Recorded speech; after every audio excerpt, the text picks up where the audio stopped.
ಸತತ 20 ವರ್ಷಗಳಿಂದ ಸಹಾಯ ಟ್ರಸ್ಟ್ ಆಶ್ರಯದಲ್ಲಿ ಕಸ್ತೂರಬಾ ನಗರದಲ್ಲಿ ನಡೆಯುತ್ತಿರುವ ಲಿಟ್ಲ್ ಫ್ಲವರ್ ಶಾಲೆಯಲ್ಲಿ ಧ್ವಜಾರೋಹಣವನ್ನು ಶಾಲೆಯ ಅಧ್ಯಕ್ಷರಾದ ಸತೀಶ್ ರಾಮ ಶೆಟ್ಟಿ ಅವರು ಶಿಕ್ಷಕರೊಂದಿಗೆ ಮತ್ತು ಶಾಲೆಯ ವಿದ್ಯಾರ್ಥಿಗಳೊಂದಿಗೆ ಹಾಗೂ ವಿದ್ಯಾರ್ಥಿಗಳ ಪಾಲಕರೊಂದಿಗೆ ನೆರವೇರಿಸಿದರು.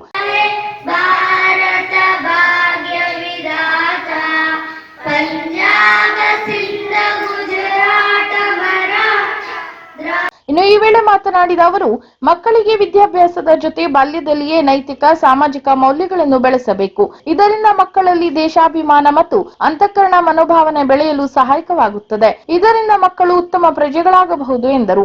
ಇನ್ನು ಸ್ವಾತಂತ್ರ್ಯೋತ್ಸವ ಅಂಗವಾಗಿ ಶಾಲೆಯಲ್ಲಿ ವಿದ್ಯಾರ್ಥಿಗಳಿಂದ ದೇಶಭಕ್ತಿ ಗೀತೆ, ಭಾಷಣ, ಸಾಂಸ್ಕೃತಿಕ ಕಾರ್ಯಕ್ರಮಗಳು ನಡೆದವು. ಈ ವೇಳೆ ಶಾಲೆಯ ಮುಖ್ಯ ಶಿಕ್ಷಕಿಯರಾದ ಸರೋಜಾ ಬಿ ನಾಯ್ಕ್ ಅವರು ಬಂದಿರುವ ಎಲ್ಲ ಅತಿಥಿಗಳನ್ನು ಸ್ವಾಗತಿಸಿದರು. ಅಂತೆಯೇ ಕಾರ್ಯಕ್ರಮದ ನಿರೂಪಣೆಯನ್ನು ಶಿಕ್ಷಕಿಯರಾದ ಶಮೀಂ ಬಾನು ಅವರು ನೆರವೇರಿಸಿದರೆ ಸ್ವಾತಂತ್ರ್ಯ ದಿನಾಚರಣೆ ಕುರಿತು ವಿಸ್ತಾರವಾಗಿ ಶಿಕ್ಷಕಿ ಅನ್ನಪೂರ್ಣ ಅವರು ತಿಳಿಸಿದರು. ವಂದನಾರ್ಪಣೆ ಕಾರ್ಯಕ್ರಮವನ್ನು ಸುಧಾ ಉದಿಪುಡಿ ಅವರು ನೆರವೇರಿಸಿದರು.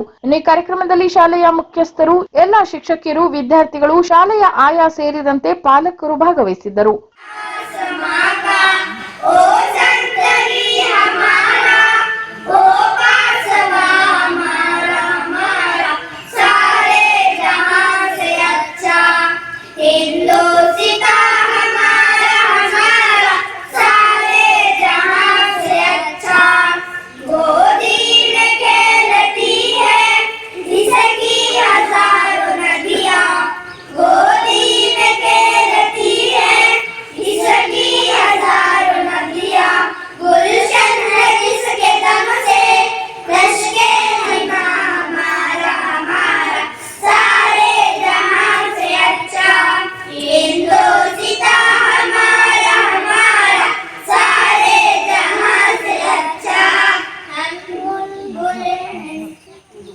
ಅಲ್ಲದೆ ಸಹಾಯ ಟ್ರಸ್ಟ್ ದತ್ತು ಮಕ್ಕಳ ಕೇಂದ್ರದಲ್ಲಿಯೂ ಸಹ ಅಧ್ಯಕ್ಷರಾದ ಸತೀಶ್ ರಾಮ ಶೆಟ್ಟಿ ಅವರು ಮತ್ತು ಸಹಾಯ ಟ್ರಸ್ಟ್ನ ದತ್ತು ಮಕ್ಕಳ ಕೇಂದ್ರದ ಸಿಬ್ಬಂದಿಗಳು ದತ್ತು ಕೇಂದ್ರದ ಪುಟ್ಟ ಮಕ್ಕಳೊಂದಿಗೆ ಸ್ವಾತಂತ್ರ್ಯೋತ್ಸವ ಸಂಭ್ರಮಾಚರಣೆ ಆಚರಿಸಿದರು.